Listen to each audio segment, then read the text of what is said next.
My own son looked me in the eye and said, "You're not welcome for Christmas." I didn't shout, I didn't beg. I just stood up from that leather sofa I helped him buy and told him, "That's all right, son. God sees everything."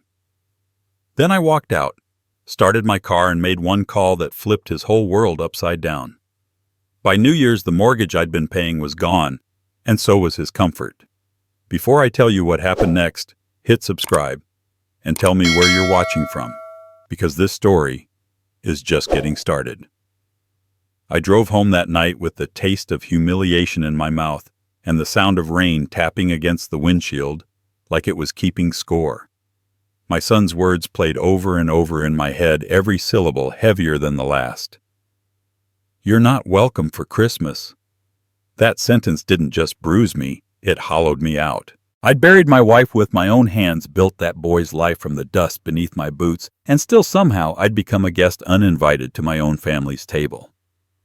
The city lights of Atlanta blurred through the rain, red and gold streaks cutting through the dark like the ghost of every Christmas we'd ever shared. Clara would have known what to say. She had that soft way of looking at me, that patient tone that made even the hardest moments bearable. She used to hum gospel songs while she cooked, swaying with the rhythm of the stove and the spirit. Now the house was silent, and every hymn felt like a memory I couldn't touch. When I pulled into the driveway, the porch light flickered. I'd never gotten around to fixing it. I sat there for a long while, the engine still running, watching the raindrops chase each other down the glass. The house looked smaller than I remembered, lonelier. Inside, the smell of old wood and lemon polish met me at the door. I hung up my coat, kicked off my shoes, and sat down at the kitchen table. The same table where Jamal learned to pray before meals, where Clara and I once whispered about how proud we were of him, how smart he was, how much promise he carried. I reached for my Bible, the one with Clara's name embossed on the cover. The leather had softened over the years, worn smooth by her hands. I opened it at random, and my eyes landed on a verse she'd underlined long ago. "Honor thy father and thy mother, that thy days may be long upon the land." I laughed under my breath, a bitter sound that didn't feel like me. Maybe that's why his days felt so short now. Too full of pride, too little respect. My stomach growled. I hadn't eaten since noon, but the thought of food made me sick. I walked to the fridge and opened it out of habit. The shelves were nearly empty, just a carton of milk, some mustard, and a leftover slice of cornbread wrapped in foil. I took it out and sat back down. The kitchen clock ticked behind me, steady and judgmental.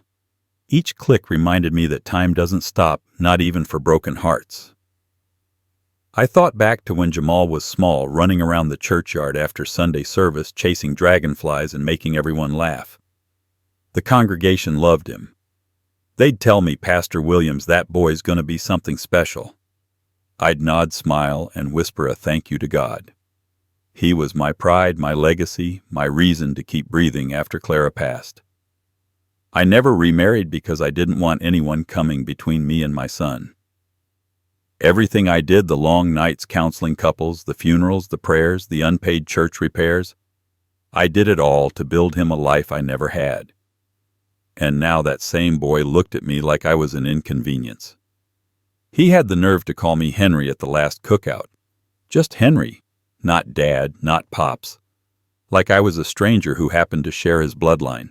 I tried to laugh it off, told myself young folks these days talk different. But deep down I knew something had shifted long before that moment. Maybe it was when he married Tiffany, that sharp-tongued girl who thought church was for people with nothing better to do on Sundays. Or maybe it started the day he told me, "You wouldn't understand my world, Pops. Things are different now. Different." That word stuck in my throat like a bone. I stood up, poured myself a glass of water, and looked out the window. Across the street, the Jacksons' house glowed with Christmas lights, red, green, and gold, flickering in rhythm with the music playing inside. I could almost hear the laughter, the clinking of glasses, the smell of baked sweet potatoes and fried catfish drifting through the air. Community, fellowship, warmth. Things that used to come so naturally in my house. Now it was just me and the hum of the refrigerator. The phone rang. I stared at it, half hoping it was Jamal calling to apologize. It wasn't. It was Deacon Miller checking if I'd lead the Christmas Eve service this year. I hesitated. I wanted to say no, to tell him I wasn't in the right spirit for preaching about joy and family when mine had fallen apart. But I heard Clara's voice in my mind, gentle but firm. Do the Lord's work, Henry, even when your heart's heavy. So I said yes. After I hung up, I walked into the living room and turned on the old record player.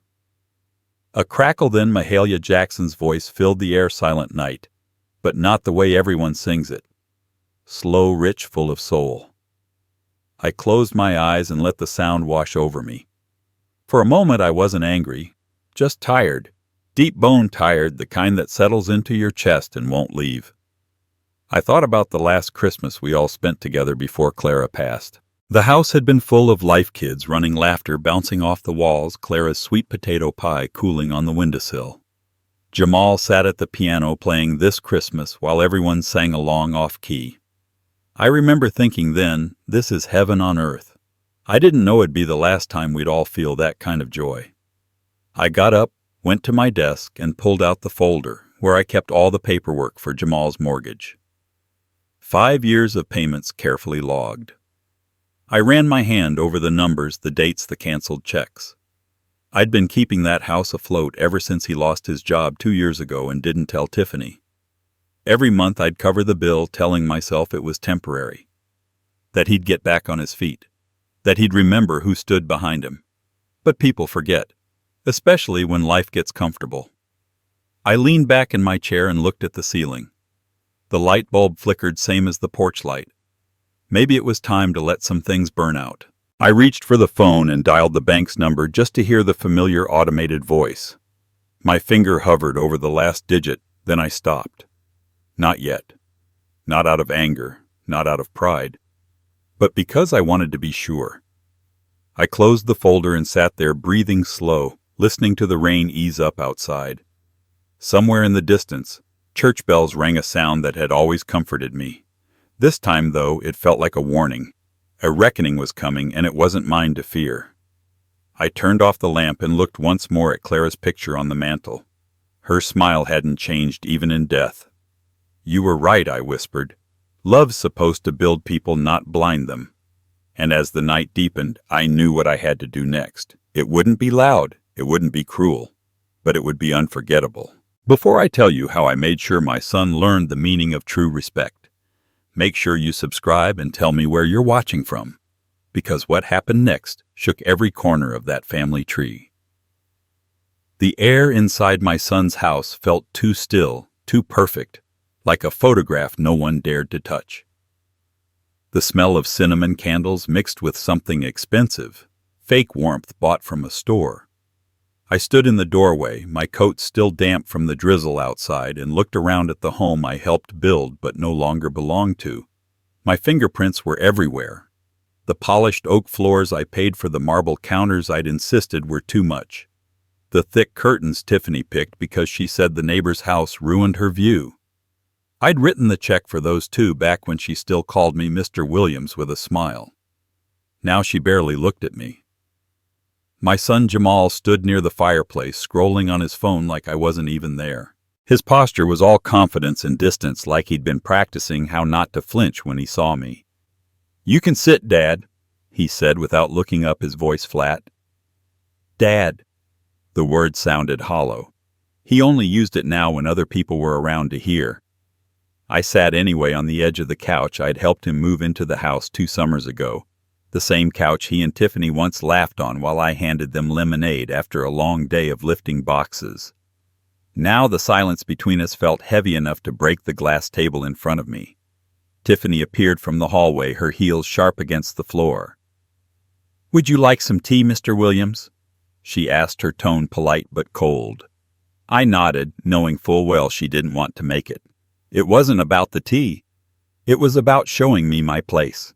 She disappeared into the kitchen, and I heard the sound of cups clinking, each one like a reminder that I didn't belong here. I looked up at the family photos on the mantel. There was one of Jamal and Tiffany on their wedding day, standing under a white arch covered in lilies. My wife Clara used to love lilies. She'd grown them in our backyard every spring. Tiffany hated flowers, said they made her sneeze. And yet there they were, perfectly arranged behind glass, symbolizing a kind of love that had nothing to do with the soil it came from. My eyes caught another frame, one with Jamal holding his baby girl, little Nia, just a few months old. My granddaughter. I hadn't even met her yet. The photo looked like something from a magazine, matching clothes, perfect smiles. But when I looked closer, I noticed Tiffany's hand gently covering Jamal's, almost like a quiet warning. Don't invite him in.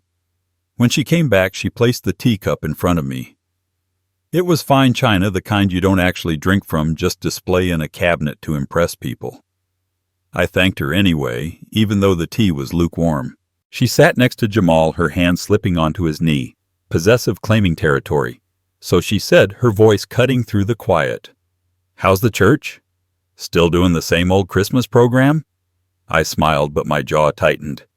Same as it's been for 40 years. Some things don't need fixing. She laughed softly, looking at Jamal. That's what I love about your dad. Tradition over progress, always. Jamal chuckled, a sound that didn't belong to the boy I raised. He didn't even realize the insult in her tone. He just nodded, agreeing like a man who forgot who taught him to stand tall. I felt something twist inside me like a knife, slow and deliberate. I wasn't angry yet. Not fully. It was worse than anger.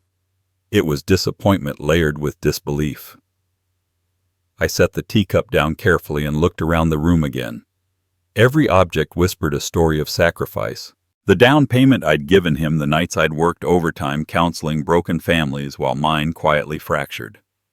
I'd paid for the foundation, but somewhere along the way I stopped being part of the structure. Dad, Jamal said, suddenly breaking the silence. Tiffany's parents will be here for Christmas this year. They're particular about space. So we were thinking maybe you could spend it with the church folks this time. He said it so casually I almost missed the cruelty, like he was doing me a favor. My hands froze midair. The church folks, I repeated. You mean alone? Tiffany shifted, pretending to adjust her dress. Not alone, Pastor. Surrounded by people who appreciate you. I stared at her. The way she said pastor sounded like an insult dressed as respect. My throat felt dry, but I forced a smile. I see, I said. That's thoughtful. Jamal looked relieved, like I'd just spared him a confrontation he wasn't strong enough to handle. Thanks, Dad. I knew you'd understand. Understand. That word hit harder than any punch. He thought I didn't notice the way Tiffany smiled when she won, or the way he avoided my eyes because he knew what he'd just done. But I understood perfectly. I understood that I'd raised a man who didn't know what loyalty meant anymore. When I stood up to leave, Tiffany didn't move to hug me. Jamal followed me to the door, his hand resting awkwardly on the knob. You good, Dad? He asked, as if my heart wasn't breaking right there in his doorway. I'm fine, son, I said. Always have been. Outside, the night air was cool, carrying the faint smell of barbecue from a neighbor's backyard. I could hear laughter drifting from across the street, some family enjoying their evening together. I thought of Clara again, of how she used to open our home to anyone who needed a meal, how she believed love was the kind of thing that multiplied when shared. I used to think I'd passed that lesson down, but somewhere between ambition and pride, my son had misplaced it. I reached my car and paused, glancing back at the house. Through the window I could see them, Jamal holding Tiffany close as she whispered something into his ear. They looked perfect from the outside, but I'd learned that perfection often hides the ugliest truths. I could feel the heat rise in my chest, not from rage, but from clarity, the kind that comes when you realize a door has closed for good. I started the engine, the hum steady beneath my hands. I didn't drive right away. I just sat there watching the light from their living room spill onto the driveway, golden and false. My reflection in the rearview mirror looked older than I remembered, like the years had finally caught up. For the first time I admitted to myself that my love for my son had become a quiet burden. As I pulled away, I whispered, "You forgot who taught you grace." The words barely reached the air, but they didn't need to. Someone else heard them. The road home stretched long and empty, lined with flickering streetlights. I turned the radio on, and an old gospel song filled the silence. Clara's favorite, soft, steady, full of faith. I let it play, my grip loosening on the wheel. Somewhere between one breath and the next, I decided I wasn't going to stay silent forever. Before I tell you what I did next, the part that made my son finally understand the price of pride, make sure you subscribe and tell me where you're watching from, because what happened after that night changed everything he thought he owned. The rain had slowed to a drizzle, thin lines on the windshield catching the glow of the streetlights as I drove through Atlanta's West End. The air smelled like wet pavement and pine needles, the kind of scent that clings to December nights. Houses glimmered on both sides of the street, strung with Christmas lights, some blinking in rhythm, some steady and proud. I passed a group of kids tossing a football, their laughter cutting through the cold. Somewhere down the block, a choir practiced inside a small brick church, their voices floating out through cracked stained glass windows. I could make out the hymn, "His Eye is on the Sparrow," and it felt like the song was following me home. I rolled the window down an inch. The music mixed with the hum of the tires, the sound of a city preparing for joy I couldn't feel. My reflection in the rearview mirror looked foreign, the face of a man who had done everything right and still ended up on the outside. I whispered under my breath, "Lord, give me strength," not as a request, but as a surrender. The steering wheel vibrated beneath my fingers, a reminder that life keeps moving whether your heart wants to or not. I slowed at a red light near Ralph David Abernathy Boulevard. On the corner stood an old man selling wreaths wrapped in red ribbon. His gloved hands looked rough, his back bent under the years. He waved at passing cars, and when his eyes met mine, he nodded just once. A quiet understanding passed between us, the kind of thing that needs no words. Two old souls still trying to hold their ground in a world that doesn't look their way anymore. When the light turned green, I almost stopped to buy one, but I didn't. What was the point of decorating an empty house? By the time I reached my neighborhood, the rain had stopped completely. The pavement glistened like black glass, reflecting the yellow street lamps. I pulled into my driveway, killed the engine, and sat there for a long while listening to the ticking of the cooling motor. Across the street, the Johnsons were laughing loud enough for me to hear through the windows. Their whole family had gathered, grandkids, cousins, aunts, uncles, music pouring out, the smell of fried catfish in the air. I used to host nights like that. My house used to feel alive. Now it was just walls and silence. When I finally stepped inside, the quiet hit me like a wave. No footsteps, no humming from the kitchen, no sound but the faint dripping of water from my coat. I hung it up by the door and looked around. The living room was spotless. Clara always kept it that way, but it felt sterile, like a museum of a life that no longer existed. Her framed photo sat on the mantel, smiling the same gentle smile she'd had for 40 years.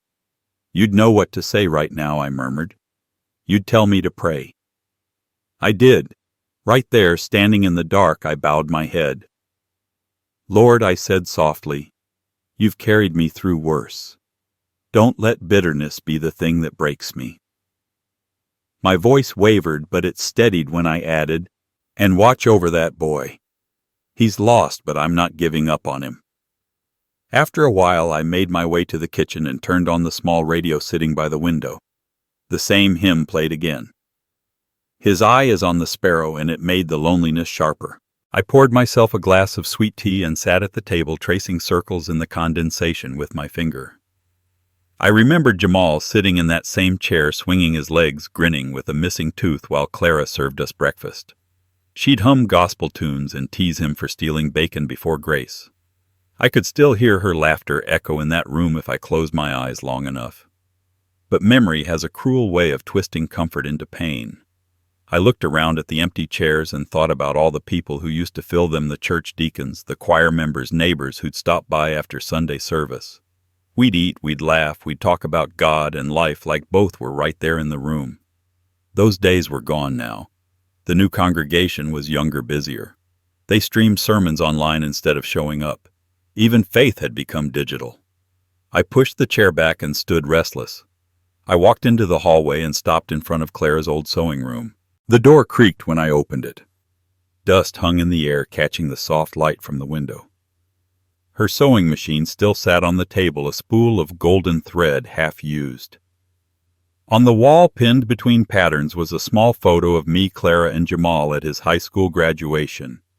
He was beaming in that picture, his cap tilted, crooked, my arm around his shoulder. He'd told me that day, "I'm going to make you proud, Pops." I'd believed him. I ran my thumb over the photo and felt a mix of pride and ache. What happens when the person you built your life around no longer recognizes you as part of theirs? I didn't have an answer.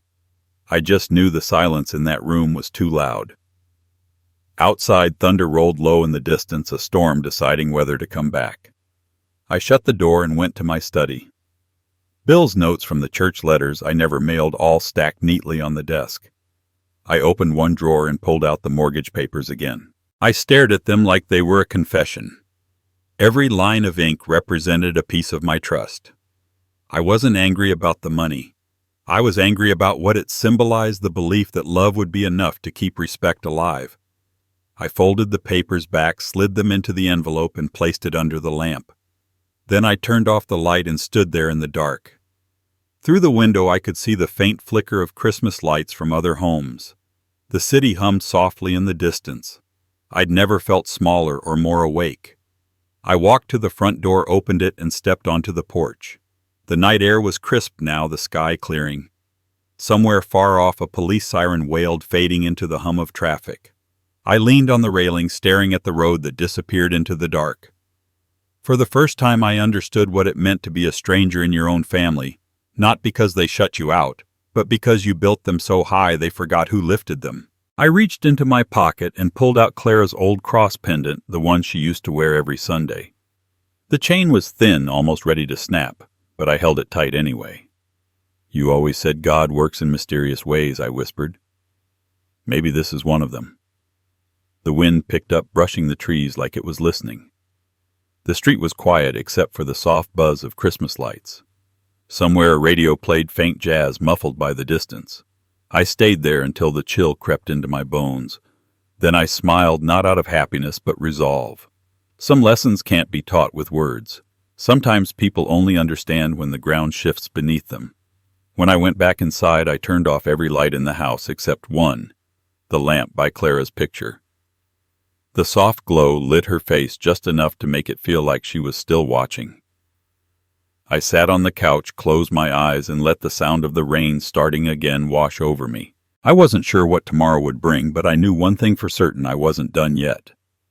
Before I tell you how I turned that silence into something unforgettable, make sure you subscribe and tell me where you're watching from, because the next part of this story is where faith met fire and everything changed. I sat at the kitchen table long after the house had gone still, the only sound the faint hum of the refrigerator and the ticking of the old wall clock Clara bought from a flea market back in '89. Midnight light spilled across the table, pale and cold, touching the edges of the worn-out notebook I'd pulled from the drawer. The cover was cracked and soft at the corners, the pages yellowed from years of handling.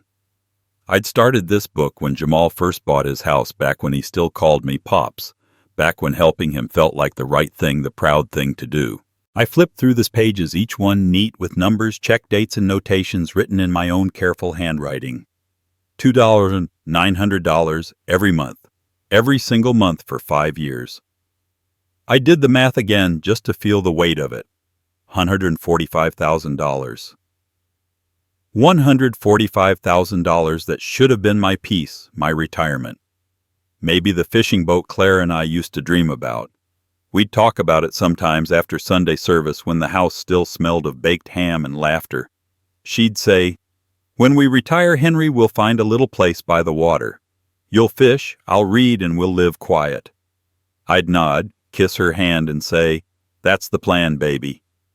Now the only thing by the water was her grave. I stared down at the numbers again. my hands trembling just enough to blur the ink. I'd kept track of every penny, every sacrifice, every promise I'd made to myself that this would be worth it, that Jamal would stand taller because of what I gave up. But what do you do when the person you built your life around decides you were just a stepping stone? The heat in my chest rose slowly, steady and deep. I wasn't angry about the money, not really. Money can be earned again. What you can't earn back is respect once someone's traded it for convenience. My son had grown into a man who measured worth by status, not sacrifice. And the truth that sat like a stone in my throat was this: I'd taught him that. I'd taught him that providing meant proving, that love meant giving until you had nothing left. I'd given him everything: faith, a roof, education, money, and left nothing for myself. I turned to the back page, one I hadn't written on since Clara's funeral. The paper was blank except for a dried tear stain that had left a faint ripple across the surface. I ran my thumb over it and said out loud, "You'd be ashamed of us, Clara. You'd be ashamed of me." The house groaned with the wind outside.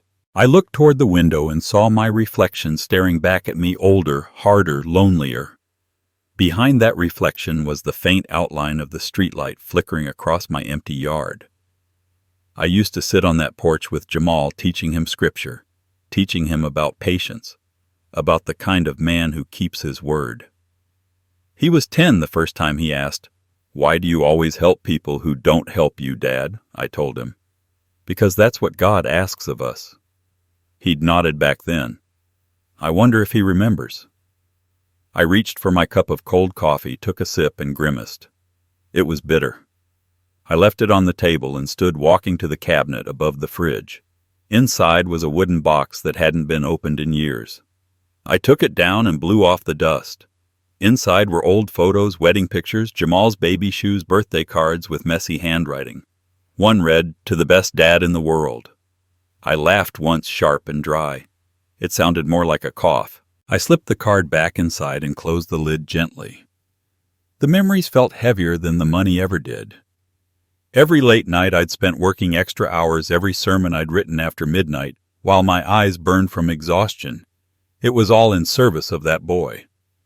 I'd told myself it was for love, but sitting there now I realized it had become habit.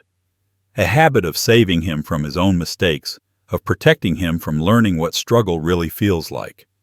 Maybe if I'd let him fall once, he would have learned to stand with humility. Maybe I'd have saved us both. The clock ticked louder now, almost mocking. 1:00 a.m. The house felt alive again, but not in a good way. It was the kind of alive that breathes down your neck when you're alone with too many thoughts. I sat back down, opened the notebook again, and took out a pen. On a clean page I wrote one line, "No more checks." Then I underlined it twice. The pen dug into the paper so hard it almost tore. I didn't stop there. I wrote down every item I'd paid for, each repair, each bill, every time I bailed him out. Then I drew a line through each one. It wasn't about revenge. It was about release. I'd been carrying the debt of my own good intentions for too long. When I finished, I closed the notebook and pressed my hand on top of it, feeling the ridges of the cover under my palm. "You gave him everything," I whispered, "and he gave you distance." My eyes drifted to the window again. The night had turned clear. The moon sat high, spilling silver light across the yard. The old oak tree swayed gently, branches scratching the window like a reminder that the world keeps moving whether you do or not. I thought about calling him just to hear his voice, to see if maybe there was something left between us worth saving. But I knew what would happen. He'd answer politely, make excuses, tell me he was busy, and the silence between us would grow thicker. It wasn't time for words anymore. Words had failed us both. It was time for action. I turned off the light in the kitchen and walked to the living room. The floorboards creaked under my feet, the same sound they'd made when Jamal was a kid sneaking out of bed for cookies. I paused near the mantel where Clara's picture sat beside the cross she used to wear every Sunday. I touched the edge of the frame and said, "You were the heart, Clara. You kept us good. Without you, I'm just tired." The words hung in the air like smoke. I sat down on the couch, the cushions sagging under my weight, and stared at the ceiling. I thought about those years, the sacrifices, the blind devotion, the hope that family would always mean home. Somewhere along the way, that belief turned into a lie I told myself to keep from breaking. The house creaked again. Outside, the streetlight flickered and went dark. I smiled faintly. Even the light was tired of shining for nothing. I picked up the notebook one more time and slid it into the drawer, locking it shut. Not because I was done thinking about the past, but because I was ready to stop living in it. I leaned back, closed my eyes, and let the quiet take over. The kind of quiet that feels almost sacred. Somewhere deep in that stillness, a plan began to form, simple, steady, righteous. Not out of spite, but out of balance. Out of the need to remind my son where he came from and what it cost to forget. Before I tell you how I turned that notebook into a lesson my son would never forget, make sure you subscribe and tell me where you're watching from, because the next part of this story isn't about money anymore, it's about justice. The phone rang just after 9 the next morning, the sound slicing through the quiet like a blade. I let it ring twice before answering. Habit. Old preachers know a rushed response never brings peace. I lifted the receiver and pressed it to my ear. "Good morning," I said, my voice calm but heavy from the night before. On the other end came that too bright tone I'd come to recognize, a voice coated in honey but sharp enough to draw blood. "Good morning, Mr. Williams," Tiffany said. I could almost hear her smiling. The kind of smile people use when they're about to disrespect you and pretend it's manners. "I hope I didn't wake you." "No, ma'am," I said. "Been up a while." She hesitated, then launched in like she'd rehearsed it. "My parents are coming in from D.C. for Christmas and, well, they're used to a certain atmosphere. I just wanted to make sure everything feels appropriate when they arrive. You understand, right?" I didn't answer right away.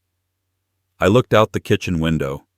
The morning sun hit the wet branches outside, light shimmering like cracked glass.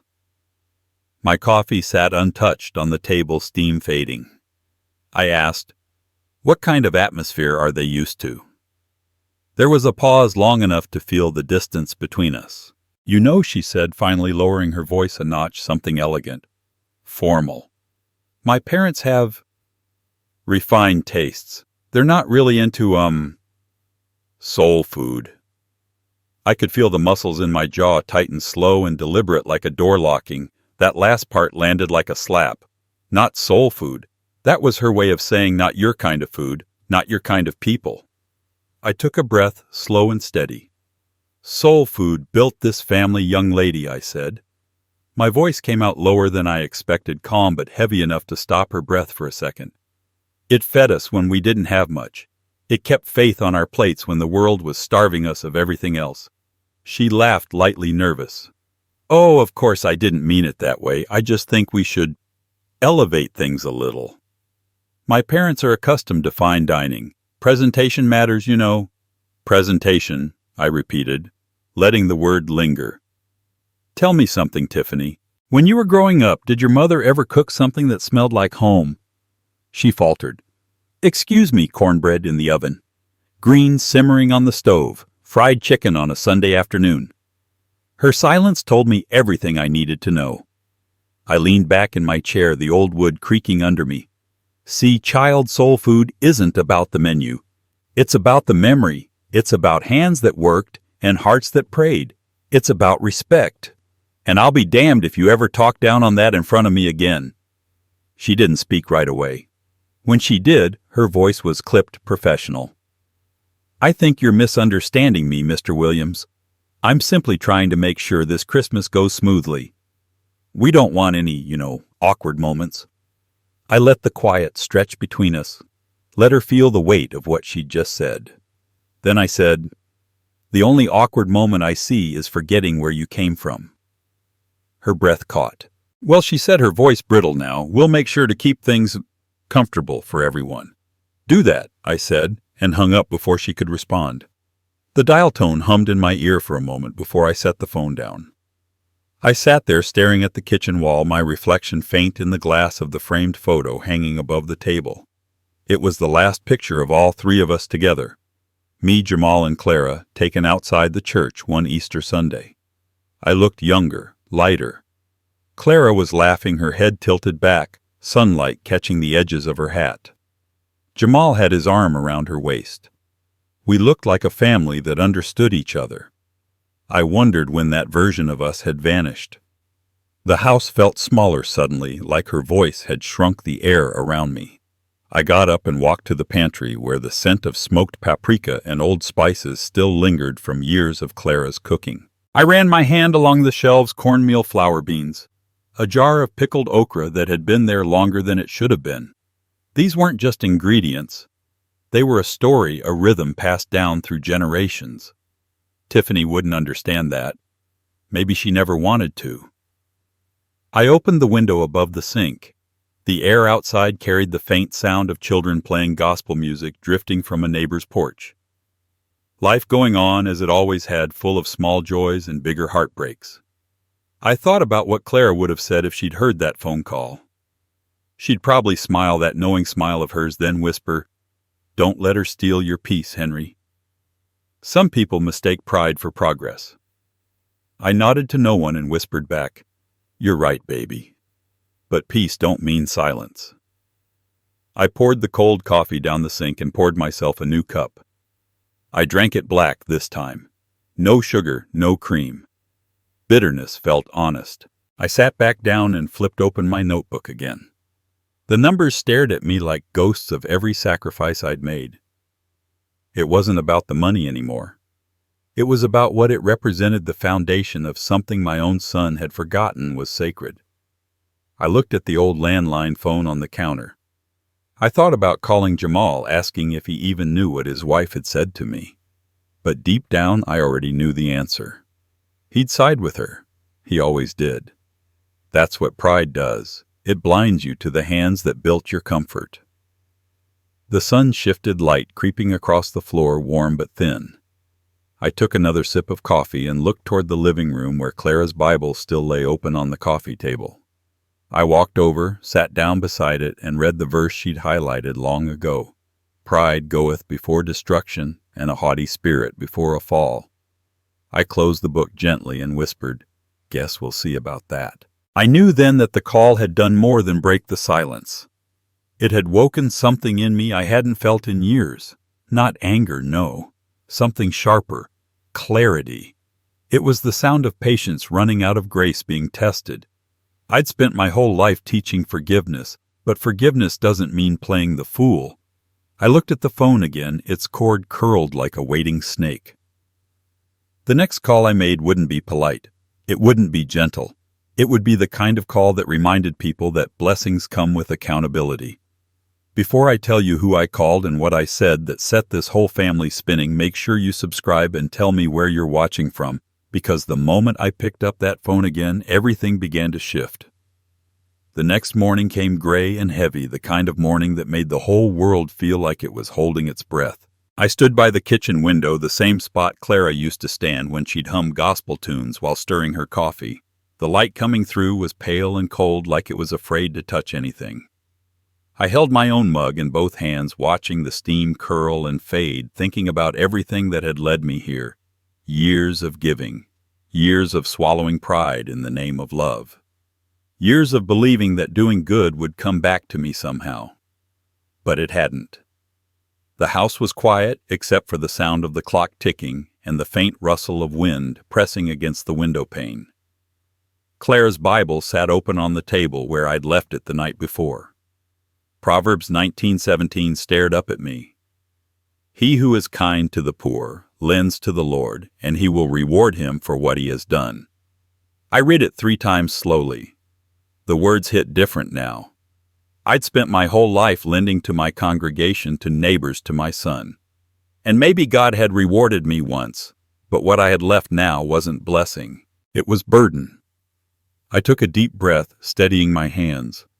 The coffee was cooling fast, but I drank it anyway, bitter and black. It grounded me.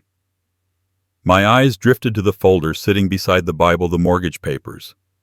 My handwriting was all over them, neat and precise. Signatures, checks, dates, transfers. It looked like devotion on paper, and in a way it was. I thought of Jamal's face, the boy he used to be, the man he'd become. Somewhere between those two versions of him, something had gone wrong. And maybe in my effort to protect him, I'd helped him forget the weight of gratitude. The decision came to me not in anger, but in stillness. It was like the spirit itself leaned close and whispered, "Enough." I set my mug down, straightened my back, and picked up the phone. The landline crackled softly in my ear as I dialed the number to the bank. The sound of each tone felt deliberate, like knocking on a door I'd been too afraid to close. It rang twice before a woman answered. Her voice was polite, professional. "Good morning, this is Karen at Atlanta First Credit Union. How may I help you today?" "Yes, ma'am," I said, my voice calm, steady. "I need to make a change to one of my accounts." "Of course. Can I have your name, please?" "Henry Williams." She typed something on her end. I could hear the faint clatter of keys. "All right, Mr. Williams. And what change would you like to make?" I took a slow breath. "I need to cancel an automatic transfer. It's for account 6472, the monthly payment for the mortgage at 304 Riverside Drive." There was a pause. "All right, sir. Let me pull that up." I could hear her clicking again, paper shuffling, her tone still pleasant but curious. "Okay, I have it here. You've been making this transfer for quite some time. Would you like to suspend it temporarily or cancel it permanently?" The question lingered heavier than it should have been. I thought of every late night I'd spent making sure those payments cleared, every sermon I'd written about forgiveness, every moment I'd waited for my son to call and say, "Thank you, Dad." None of it came. I smiled faintly, a tired smile, and said, "Permanently, ma'am. Effective immediately." She hesitated for a fraction of a second, then said, "All right, Mr. Williams. It's done. Would you like a confirmation mailed to your address?" "No need," I said quietly. "Your word's good enough." She paused again, her tone softening. "All done, Mr. Williams." "Thank you," I said, my throat tightening around the words. "Thank you, Jesus." When I hung up, the click of the receiver sounded final, like the closing of a chapter I'd been too afraid to end. I sat there for a long time staring at the phone, the silence around me thick but not empty. It was the silence that comes after a storm when you realize you've survived it. I leaned back in my chair and looked up at the ceiling, feeling a strange mix of peace and ache. For the first time in years, I didn't feel weighed down by guilt. I wasn't doing this to punish Jamal. I was doing it to free myself from the endless cycle of giving to someone who'd forgotten what sacrifice meant. I'd been his safety net for too long. It was time for him to learn how to land on his own feet. Outside, the sky was clearing. A streak of sunlight slipped through the clouds, catching the edge of Clara's Bible. The gold lining on the pages gleamed. I reached out and closed it gently, whispering, "You always knew when enough was enough, didn't you?" I stood up and walked to the window. The neighborhood was waking up. Across the street, Mrs. Jackson was sweeping her porch, humming the same hymn I'd heard last night. Down the block, a little boy pedaled his bike too fast and nearly toppled over, only to laugh it off. Life kept moving. It always does. I went to the sink, rinsed my mug, and set it down to dry. My hands felt lighter, like the weight of years had finally loosened its grip. I glanced around the kitchen, small, worn, but mine. Every scratch on the counter, every creak in the floorboard was part of a life I'd built with my own two hands. It wasn't perfect, but it was honest. I turned off the radio and stood in the silence, listening to my heartbeat slow to a calm rhythm. I thought about what came next. Not out of revenge, but resolve. Jamal didn't know it yet, but the moment I hung up that phone, the world he'd built on my back began to tremble. He'd feel it soon enough. And maybe, just maybe, he'd remember who taught him what it means to stand tall. I walked into the living room and sat down in my armchair. Sunlight stretched across the floor like a golden road, warm and quiet. I picked up Clara's photo and studied her smile. "You'd be proud of me, baby," I said softly. I finally stopped mistaking sacrifice for love. The phone sat on the table beside me, silent now, but I kept my eyes on it. I knew another call would come. Maybe not today, Maybe not tomorrow, but soon. And when it did, everything would sound different. The tone, the urgency, the cracks in his voice. That's the thing about pride. It always makes noise when it breaks. Before I tell you what happened, when that call finally came, make sure you subscribe and tell me where you're watching from. Because that next conversation didn't just change my son's life, it changed mine too. Christmas morning came colder than usual, the kind of cold that bites through your coat and crawls straight into your bones. The church bells had just stopped ringing when I pulled into Jamal's driveway. The sky hung low and gray-heavy with clouds that looked ready to burst.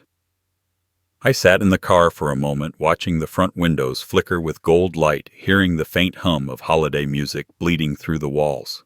It should have been a sound of comfort. Instead, it was a reminder of how far I'd been pushed out of my own family's circle. I hadn't planned on coming. But some moments you don't plan, they just rise up out of you like truth refusing to stay buried. On the passenger seat beside me sat a folder thick and worn filled with 5 years of mortgage receipts. Proof. Not of money, but of love, the kind that had been mistaken for weakness. I ran my hand over it once, then stepped out into the cold. When I knocked on the door, Tiffany's voice carried from inside, bright and brittle. "He's here," she called. There was a beat of silence, then footsteps. Jamal opened the door, his face carefully arranged into a smile that didn't reach his eyes. "Dad," he said, his tone tight, "you didn't have to." "I know," I said, cutting him off. "But I wanted to." Inside the house was warm and full of expensive smells. Roast duck, cranberry glaze, something foreign and rich that had replaced the scent of collard greens and cornbread. The kind of Christmas Tiffany's parents could brag about to their friends back in D.C. They were already seated at the long dining table. Mr. and Mrs. Parker looked exactly like I remembered from the wedding, polished proud, their smiles more like performances. Mrs. Parker's pearls gleamed against her neck. Her husband's cufflinks caught the light like they wanted attention. They greeted me with polite nods, the kind that said, "We tolerate you because we have to." "Mr. Williams." Mrs. Parker said, standing just enough to be courteous, "So glad you could make it after all." "Wouldn't miss it," I said, my voice even. "After all, family's family." Jamal shifted uncomfortably as I took my seat at the far end of the table. Tiffany sat beside him, her posture straight, smile tight, like she was watching her life balance on a wire. I noticed there was no place card with my name, just a folded napkin, plain and out of place. Dinner started with small talk. The Parkers went on about their daughter's new job at some firm, their vacation in Aruba, the new condo they were buying for investment. They barely looked at me. Jamal nodded, laughed where appropriate, a man caught between two worlds, his bloodline and his ambition. When the plates were cleared, Mrs. Parker raised her glass. "To family," she said. "And to progress. We're all blessed to see such growth this year." Progress. That word again, always used like a weapon. I took a slow sip of water and looked around the table. The candles flickered shadows stretching across the walls. I thought of Clara, how she used to pray before meals, how her voice carried warmth into every silence. I could almost hear her saying, "Speak the truth in love, Henry." So I did. I reached into my coat pocket and placed a stack of envelopes in front of each guest. The sound of paper against wood made the room go still. Tiffany's eyes narrowed. Jamal froze. The Parkers looked at me, confused. "What's this?" Mrs. Parker asked, her tone polite but sharp. I leaned forward slightly. "Receipts," I said. 5 years' worth. Every payment I made on this house. Every dime I sent when my son was out of work. Every check I wrote so this family could have its atmosphere. No one spoke. The only sound was the faint crackle of the fireplace. Jamal's face went pale. "Dad, what are you doing?" "I'm showing love," I said calmly. "Real love. The kind that pays mortgages when nobody asks. The kind that doesn't need to be seen to be real." Tiffany let out a nervous laugh. "Mr. Williams, this isn't—" "This," I said, cutting her off as what love looked like until pride twisted it. Her smile broke. The Parkers exchanged glances, their confidence cracking like thin glass. I saw it then, the shift. The truth settling into the room like a sermon that finally hits the back pew. I pushed the folder toward Jamal. You forgot where you came from, son, and you let people convince you that the hands that built your foundation were too rough to sit at your table. He swallowed hard, his eyes flickering with something shame maybe, or the memory of better days. Dad? He started, but I raised my hand. No, I said softly. Let me finish. I looked at every face around that table, steady and unshaken. You see, I've spent years giving in silence, believing that kindness would speak for itself. But silence doesn't teach. Silence enables. And I won't enable pride anymore, not in this house. Not in this family. The room stayed still. The clock in the hallway ticked loud enough to fill the space. Mrs. Parker finally spoke, her voice brittle. Well, I don't think this is the time or place for... This is exactly the time, I said. Christmas is supposed to be about truth, isn't it? About humility, about grace. I looked at her squarely. You call it progress, ma'am. I call it forgetting who fed you when times were lean. She lowered her eyes. Tiffany stood, her hands shaking slightly. You're embarrassing us. I smiled faintly. No, Tiffany. I'm reminding you. I gathered my coat from the back of my chair. Enjoy your dinner. I've already had mine. When I reached the door, I heard Jamal's chair scrape back. Dad, wait. I turned. For the first time in years, he looked small again. The boy who used to run to me after every Sunday sermon. His eyes were wet, his voice low. I didn't know how to stop it. You just did, I said. Then I stepped outside. The air hit me hard, sharp and clean. Behind me, the sound of muffled voices rose, fragments of argument breaking through the door before it closed. The cold didn't bother me. For the first time in years, I felt light. The street was lined with houses glowing under the Christmas lights, each one a tiny world full of its own secrets. I walked toward my car, the folder gone, the weight lifted. Above me, the sky had cleared, stars peeking through the dark. When I started the engine, Mahalia Jackson came through the radio again, Silent Night, slow and strong. I let it play. I smiled. Justice doesn't always roar. Sometimes it whispers. Before I tell you what happened after that dinner, when the truth finally caught up with every one of them, make sure you subscribe and tell me where you're watching from, because that reckoning had only just begun. It was late spring when I saw his car pull into my driveway again. The same silver sedan I'd helped him buy years ago, the one he'd once bragged about like it was proof he'd made it. But this time it didn't sound proud. It sounded tired, like the man driving it had run out of road. The tires crunched slow against the gravel, and when the engine cut off, there was nothing but silence. I didn't rush to the window. I just stood in the kitchen watching the shadow of his figure move toward the porch through the thin lace curtain. The sky was dimming, that pale blue hour when the world feels caught between light and dark. I took a breath, deep and steady, the kind I'd learned to take before stepping into the pulpit or into pain. He knocked once, then again softer. When I opened the door, Jamal stood there, thinner than I remembered, his shoulders rounded, his eyes sunken like he hadn't slept in weeks. He wore the same jacket I'd given him 2 Christmases ago, the one he'd said was too old-fashioned. Now it hung loose on him. I could tell he'd been through something that stripped him clean of pride. "Hey, Dad," he said, voice low, almost a whisper. "Hey, son," I answered, stepping aside. "Come on in." He hesitated before crossing the threshold, like he wasn't sure he was allowed anymore. When he did, he looked around the house slowly, eyes landing on the Bible still sitting on the coffee table, the framed photo of Clara on the wall, the familiar worn rug beneath his feet. He cleared his throat. "You haven't changed anything." "Didn't see the need," I said. "Some things are meant to last." He nodded, but didn't speak for a while. His hands shook slightly, so he shoved them into his pockets. "They took the house," he said finally. His voice cracked on the word house. "The bank. Tiffany's gone. Her parents, too. They left as soon as the papers came." I didn't flinch. I already knew. Atlanta's gossip chain moves faster than any phone call, and word of the foreclosure had reached me weeks ago. But hearing it from him, seeing the truth in his face, felt different. He was no longer the man who'd stood tall and proud at that Christmas table. He was the boy who used to run barefoot down the church steps after choir practice, chasing dragonflies in dreams. "I'm sorry, Dad," he said, his voice breaking on the last word. "I messed everything up.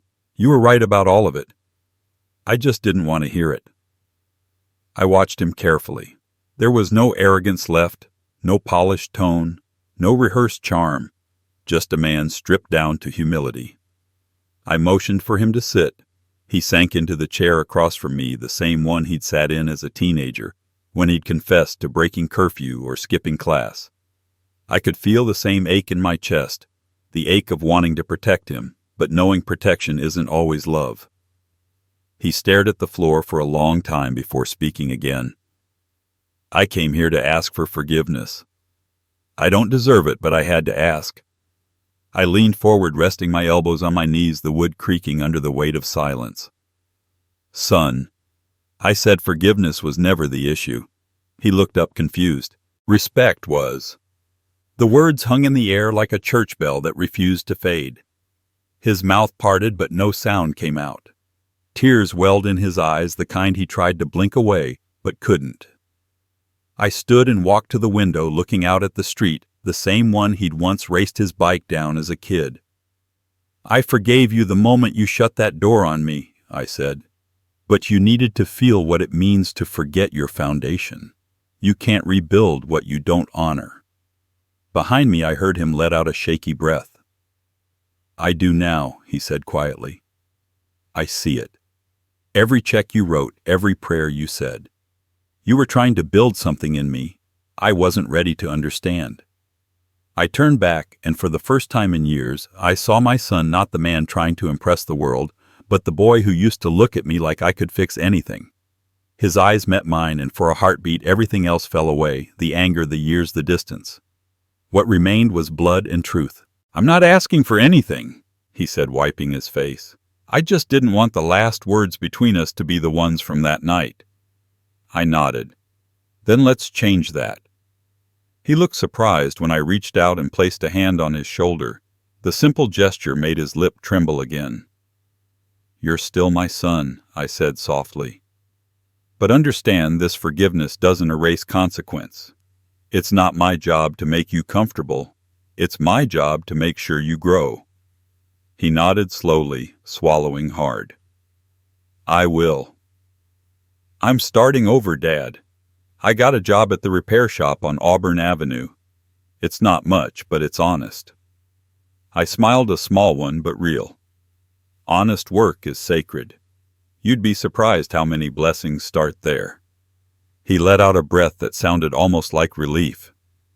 We sat for a while after that, saying nothing, just listening to the hum of the world outside, the faint sound of a church choir, practicing a few blocks away, the rhythm of life still moving forward. After some time, I got up and poured him a cup of coffee. He accepted it with both hands like a gift. He took a sip and winced at the bitterness, then smiled faintly. "You still drink it black." "Always have," I said. "Some things don't change." We talked for another hour about Clara, about the church, about what it meant to build something that lasts. It wasn't easy talk. There were long pauses, moments where the hurt tried to climb back in. But every word we spoke pushed the weight a little further out of the room. When he finally stood to leave, I walked him to the porch. The sun was setting, painting the sky in streaks of gold and rose. He turned to me before getting in his car. "Thank you, Dad, for everything." I nodded once. "Go live right, son. That's thanks enough." He smiled, a real smile this time, and got in the car. The engine started slow but sure, and I watched as he drove down the road, the taillights glowing red before disappearing around the corner. I stood there for a long while, the cool evening air wrapping around me. Somewhere in the distance, church bells began to ring again. I closed my eyes and whispered a prayer, not for punishment or payback, but for peace. Clara's voice seemed to echo in the wind. "You did right by him, Henry. You did right," I whispered back. "Maybe now he'll do right by himself." When I went back inside, the house didn't feel empty anymore. It felt settled, whole. The kind of quiet that doesn't sting, it heals. Before I tell you what happened when the whole community learned what that reconciliation truly meant, make sure you subscribe and tell me where you're watching from. Because what came next proved that forgiveness isn't weakness, it's power with a backbone. That December came slower than the others, the kind of winter where the cold doesn't bite, it hums softly around you like a quiet song you finally learned the words to. I'd stopped marking the days since Jamal left that evening months ago. He'd call now and then, his voice steady, humble, alive again. He was finding his footing and I was finding mine. Somewhere between the silence and the rebuilding peace had slipped back into my life, not loud, not grand, just steady and faithful the way grace often arrives. The church had started a new outreach program for young fathers in the neighborhood, men who'd stumbled early, the kind that worked 2 jobs and still went home wondering if they were doing enough. The pastor asked if I'd help mentor them.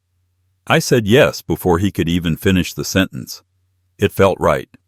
For the first time in years, I wasn't looking back. I was looking outward.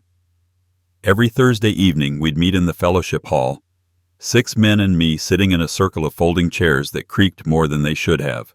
The air always smelled faintly of coffee floor polish and the fried chicken someone inevitably brought from the diner down the street. These were good men, flawed, tired, honest. They'd come in carrying the kind of weight only another father could recognize. Mr. Williams, one of them, said one night, "How'd you keep from giving up when your own son turned his back?" I paused, smiled faintly, and said, "Because I didn't raise him for applause. I raised him for endurance. You can't measure love by who stays. You measure it by how you keep loving even when you're left standing alone." The room went quiet after that, not because they didn't understand, but because they did. I saw it in their eyes, the recognition of the long, hard road that comes with being a father, the kind that doesn't always end in thank yous or phone calls. Sometimes it just ends in knowing you did right, even when no one noticed. After each meeting, I'd linger in the parking lot talking with whoever needed a few extra minutes. Sometimes we'd pray right there under the streetlight, steam from our breath rising into the cold night air. Other times we'd just stand in silence, men who had nothing to prove but everything to give. Those nights healed something in me I didn't know was still broken. Christmas came quicker than I expected that year. The city lit up like it was making up for lost time. The streets were lined with kids running between decorated porches, neighbors shouting greetings across the street, church bells ringing every hour on the hour. I could smell pine and cinnamon wherever I went. For the first time in years, I didn't dread the season. That morning I woke up early, made myself a big breakfast, grits, eggs, and sausage, just the way Clara used to make it, and let the gospel station play through the house. Mahalia Jackson's voice filled every corner, and I let it. I didn't reach for the past. I just let the music do what it always did, remind me that faith wasn't about forgetting pain. It was about learning how to live beside it. By noon, I was at the church. The outreach group had planned a potluck for the community, families from all over the neighborhood. Some I knew, some I didn't. The fellowship hall was bright with laughter and the smell of home cooking. Kids ran between tables, men I'd mentored balanced plates piled with mac and cheese, collard greens, and sweet potato pie. Gospel hummed softly from the old speaker in the corner, the kind of song that makes your heart sway without you realizing it. Brother Williams, Deacon Miller, called from across the room, "Come on, grab a seat. We saved you a plate." I laughed, walking over. "You sure saved it and not ate it, Deacon." He grinned, patting the chair beside him. "We learned not to mess with your plate after last year." I sat down, and before I even lifted my fork, a young man I'd been mentoring, Marcus, 24, 2 kids still trying to find his way, leaned over and said, "Mr. Williams, you remind me of my granddad. He used to say, a real man's not the one who has the loudest house. He's the one who keeps the lights on when the world goes dark." I nodded. Sounds like your granddad was a wise man." He smiled. "You too, sir." We ate, laughed, shared stories about stubborn toddlers, tired days, and small victories. Someone started clapping along to the gospel track, and within minutes the whole room joined in. For the first time in a long while, I felt full, not just in my stomach, but in my spirit. After the meal, I helped clean up. The younger men joked and tried to shoo me away, saying I'd earned the right to sit down, but I just waved them off. "If you stop working," I said, "you start forgetting why you worked so hard to begin with." They laughed, but I meant it.